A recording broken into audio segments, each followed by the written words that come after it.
Hello guys, आज हम start करने वाले हैं अपने chapter differential equation of first order but not of first degree के कुछ और नए क्वेश्चन। तो चलिए स्टार्ट करते हैं। तो फिर हम कर रहे थे अपना singular solution chapter, singular solution कर रहे थे हम। इस चैप्टर के पार्ट में सिंगुलर सॉल्यूशन पार्ट था, उसकी एक्सरसाइज कर रहे थे। तो आज हम उसी एक्सरसाइज के आगे के क्वेश्चन करेंगे। तो आज हम करने वाले हैं अपना क्वेश्चन नंबर 4। ठीक है, तो क्वेश्चन नंबर 4 क्या है? Find the general and singular solution of 27y minus 8p cube is equal to 0। ठीक है, क्वेश्चन बहुत ही सिंपल है, पिछले वाले मेथड से ही होगा। ठीक है, तो आज हम करेंगे अपना क्वेश्चन नंबर 4। क्या है? 27y minus 8p cube is equal to 0। ये आपका क्वेश्चन आपकी बुक में गिवन है। ठीक है, अब क्या करेंगे बताओ? सबसे पहला काम, टर्म माइनस के इन दोनों को अलग अलग करके लिख लेंगे। सबसे पहला काम यही होगा, 8p cube is equal to 27y। अब इस 8 को आप नीचे लेके जा सकते हो, p cube is equal to 27y upon 8। अगर हम इस 3 का जो ये है, p के ऊपर जो 3 आ रहा है उसे हटाना चाहे तो हम क्या करेंगे? इस p को उधर लेके चले जाए, p की जो पावर है उसे दूसरी तरफ लेके चले जाएंगे, वहां पर हो जाएगा 1/3। सॉल्व करने पे क्या आ जाएगा? p is equal to 3 upon 2y की पावर 1/3 आ जाएगा। तो ये बेसिक मैथ तो बहुत पहले पढ़ चुका है, आई थिंक 8-9 में पढ़ाया, 8th में 7th-8th में पढ़ाया जाता है। अब dp ये जो हमारा p है उसे हम क्या लिख सकते हैं? dx over dy is equal to 3/2 y की पावर 1/3 लिख सकते हैं। अब हम इस dy को उधर लेके जा सकते हैं, dx is equal to 3/2 y की पावर 1/3 dy। बताओ ठीक है नहीं है? बताओ, कोई डाउट हो तो आप पूछ सकते हैं भाई। फिर अगर आप बाद में dx over dy over dx था, बता नहीं सकते, dy ओवर dx अब होगा ठीक। तो ये क्या हो जाएगा? 2/3 1/y की पावर 1/3। इंटीग्रेट करेंगे अभी हम इसे,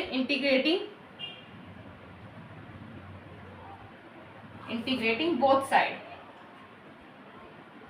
ठीक है, इंटीग्रेट करेंगे तो क्या आ जाएगा? dx 1 डॉट जहाँ पे कुछ रहता है वहाँ पे 1 मान लेते हैं। ठीक है, इज इक्वल टू 2/3 बाहर आ जाएगा, ये हो जाएगा y की पावर माइनस 1/3 dy। होगा नहीं होगा? पहले आप इसे नोट करो फिर हम आगे करेंगे।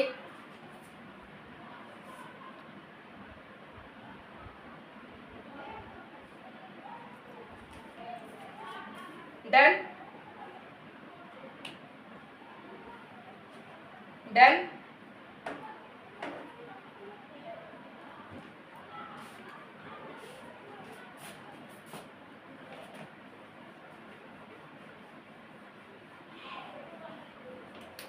अब इसका इंटीग्रेशन करेंगे, क्या आ जाएगा? इसका करेंगे तो आएगा x इज इक्वल टू, ये हो जाएगा हमारा 2/3 y की पावर 2/3। यहाँ पे हो जाएगा 3/2, रिवर्स हो जाएगा ना ऊपर आके, इससे कैंसिल, इससे कैंसिल, और साथ में आ जाएगा प्लस c। होगा नहीं होगा? बताओ, होगा नहीं होगा? यही होगा ना? कोई डाउट हो तो पूछ सकते हैं। वैसे अगर हम चाहें तो c को हम इधर भी लिख सकते हैं, वो भी गलत नहीं होगा। अगर हम c को प्लस x के साथ लिखे तो क्या कोई गड़बड़ होगी? कोई नहीं होगी, वो कांस्टेंट है, हम उसे कहीं पे भी लिख सकते हैं। ठीक है, अब ये हमारे पास क्या है? y की power 2/3 is equal to c plus x, ये आ रहा है हमारे पास। अब ये जो इसकी पावर 1/3 है, क्या हम इसे दूसरी तरफ लेके जा सकते हैं? जा सकते हैं। क्या हो जाएगा? y² is equal to c plus x की पावर 3। होगा नहीं होगा? बताओ, होगा नहीं होगा? होगा। अब क्या करें? आपको, अगर आप इसमें एक चीज देख रहे हैं, अगर आपको ने नोटिस किया, हमने इतने सारे क्वेश्चन करिए, क्या ये जो हमारे जो इक्वेशन आई है ये जनरल फॉर्म में है? नहीं है। देखो p नहीं है कहीं पे, इसमें p है, c है, c है, y यहाँ पे कहीं पे भी p हमारा अवेलेबल नहीं है। हम जो रिप्लेस करते थे c है, c से रिप्लेस करते थे हम p को, वो हमारे पास है। This is our general solution, ये हमारी जनरल फॉर्म हैगी है। इक्वेशन 1 मान लो इसे equation 1 is in the general form। ठीक है, अब क्या करेंगे? अब इसे डिफरेंशिएट करेंगे। हर क्वेश्चन में जब हमारे पास जनरल फॉर्म आ जाता है इसे क्या करते हैं? डिफरेंशिएट करते हैं। Differentiate partially with respect to c क्या आ जाएगा यहाँ पे, हो जाएगा 0 is equal to 3c plus x का होल स्क्वायर। होगा नहीं होगा बताओ, होगा नहीं होगा। तो हमारे x अगर हम इसे इधर भेजिए क्या आ जाएगा, x plus c is equal to 0। कोई डाउट है, कोई डाउट है नहीं है बताओ। अब ये जो हमारी टर्म आ गई, अब अगर हम इसे पुट करके देखें हमारी इक्वेशन में पुट करके देखें कौन सी इक्वेशन, अगर इसमें पुट करके देखें x plus y is equal to 0 तो हमारे पास क्या आ जाएगा। अगर हम ये पुट करें, ये वाली टर्म x प्लस सी है, ये भी x प्लस सी है, put value of x plus c in equation 1 we get, क्या मिलेगा हमें, y इज इक्वल टू 0। कोई डाउट है बताओ, ये मिलेगा नहीं मिलेगा, जब ये हमारी टर्म पूरी 0 के इक्वल है तो ये 0 होगा नहीं होगा, ये है हमारा फाइनल आंसर। बताओ कोई डाउट है तो आप इसे नोट कर लो।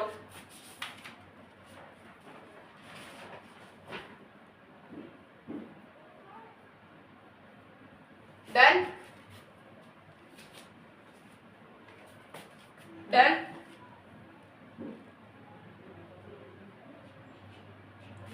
ओके,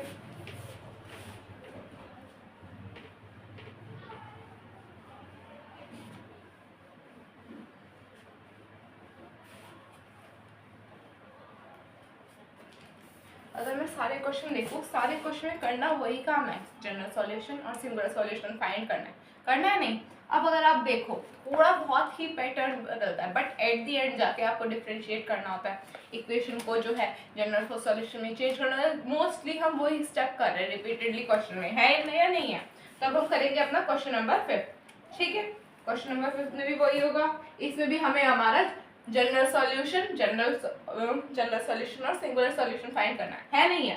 तो क्वेश्चन क्या है, y माइनस पी एक्स का whole square plus a square p is equal to 0, ये हमारा क्वेश्चन गिवन है हमें, ठीक है। क्या करेंगे अब, ये जो हमारी टर्म है हम इसे दूसरी तरफ लेके जा सकते हैं, ये हमारी माइनस में हो जाएगी, होगी नहीं होगी, y माइनस पी एक्स का whole square is equal to a square, minus का हो जाएगा ये माइनस का ए स्क्वायर पी, होगा नहीं होगा बताओ।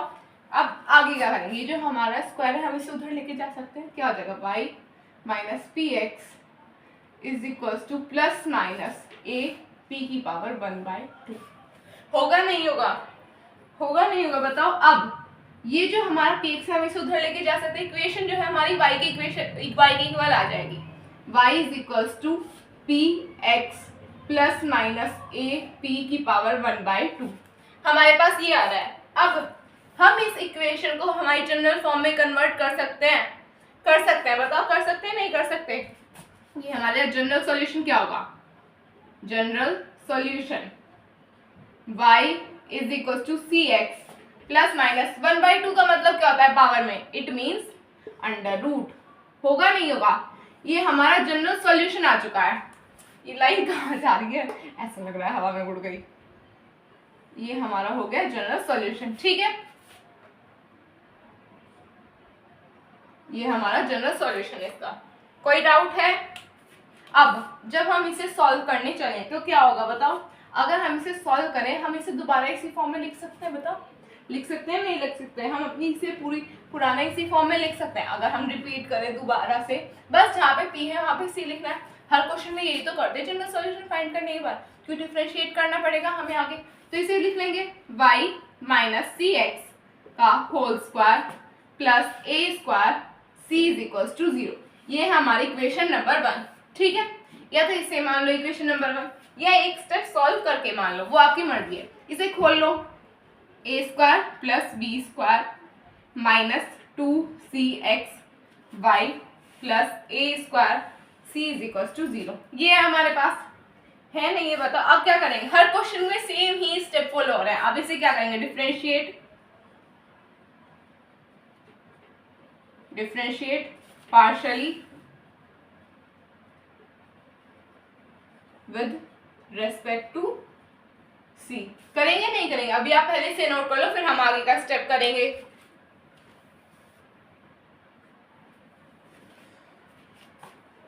Done, done.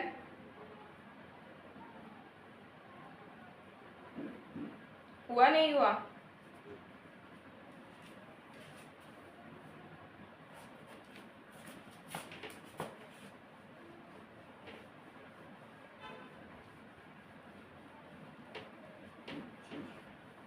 इतना पोर्शन रफ कर रही हूँ, ठीक है। अब इसे डिफरेंशिएट करेंगे, क्या आ जाएगा, ये हो जाएगा 0 क्योंकि c के रेस्पेक्ट में करें, ये टर्म 0, ये हो जाएगा हमारा 2cx², होगा नहीं होगा, ये हो जाएगा हमारा -2xy, ये हो जाएगा हमारा +a² इज इक्वल टू 0, होगा नहीं होगा। अब ये जो हमारी दोनों टर्म है हम इसे दूसरी तरफ लेके जा सकते हैं, 2cx² is equal to 2xy -a², हो गया, ठीक है। अब यहाँ से अगर हम c की वैल्यू निकालें तो क्या आ जाएगी, 2 से 2 कैंसिल हो जाएगा, ये वाला, ये हो जाएगा y/x -a²/2x², होगा नहीं होगा, बताओ, होगा नहीं होगा। अब हमारे पास हमारी c की वैल्यू यहाँ से आ चुकी है। अब हम क्या करेंगे, इस वैल्यू को हम अपनी इक्वेशन 1 में पुट कर देंगे, put value of c in equation 1 कर सकते हैं। अब यहाँ पे y माइनस ये हमारे पास टर्म है y/x, अगर हम डायरेक्टली मल्टीप्लाई करके लिख दे तो भी हमारी एक लाइन बच जाएगी, ये हो जाएगा y -a²/2x का होल स्क्वायर, हो गया। अब y से y कैंसिल हो जाएगा, ये plus a² y/x -a²/2x² is equal to 0, होगा नहीं होगा, बताओ, होगा नहीं होगा। ये हो गया हमारा yx, ये yx होगा स्क्वायर होगा, ठीक है, डन। अब हमें नीचे वाला रफ कर रही हूँ। अब इसमें फाइनली जो भी आंसर आएगा वो आपका होगा फाइनल आंसर, इसे सॉल्व करने का रियलिटी यही है, ठीक है। अब इस टर्म से ये टर्म कैंसिल हो गए, क्या आ जाएगा यहाँ पे, a⁴/4x² plus a²y/x minus a⁴/2x² is equal to 0। ये टर्म और ये टर्म सेम है नहीं है, बताओ, सेम है या फिर नहीं है, या फिर कोई डिफरेंस आ रहा है इस टर्म में। अगर आप इन दोनों को माइनस करें तो क्या आ जाएगा, बताओ, इसका हो जाएगा एलसीएम 4, ये हो जाएगा a⁴ - 2a⁴, ये हो जाएगा हमारा -a⁴/4x² plus a²y/x is equal to 0, होगा नहीं होगा, बताओ। कोई डाउट हो तो आप पूछ सकते हैं, क्योंकि बाद में कोई फायदा नहीं होगा। अब इसका एलसीएम क्या आएगा, इसका एलसीएम निकालते हैं -a⁴ plus 4a²xy is equal to 0, होगा नहीं होगा। अब यहाँ से हम a² कॉमन निकाल सकते हैं, निकाल के इसे दूसरी तरफ भेज देंगे, ये आगे का मैं यहीं पे करके दिखा रही हूँ आपको। ये हो जाएगा हमारा 4xy -a² is equal to 0, आया नहीं आया, बताओ, आया नहीं आया। क्या आप यहाँ से xy की वैल्यू आ जाएगी, अगर देखें तो xy is equal to a²/4, ये हो जाएगा आपका फाइनल आंसर। देखो कितना सिंपल था, कुछ था इसमें ट्रिक, सिर्फ आपको सॉल्व करते जाना है, जो भी आपको गिवन हो उससे सिर्फ सॉल्व करते जाना है, कोई स्पेशल फॉर्मूला नहीं, कुछ नहीं लग रहा इसमें।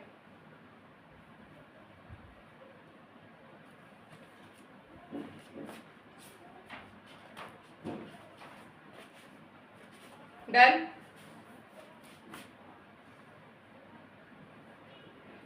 डन।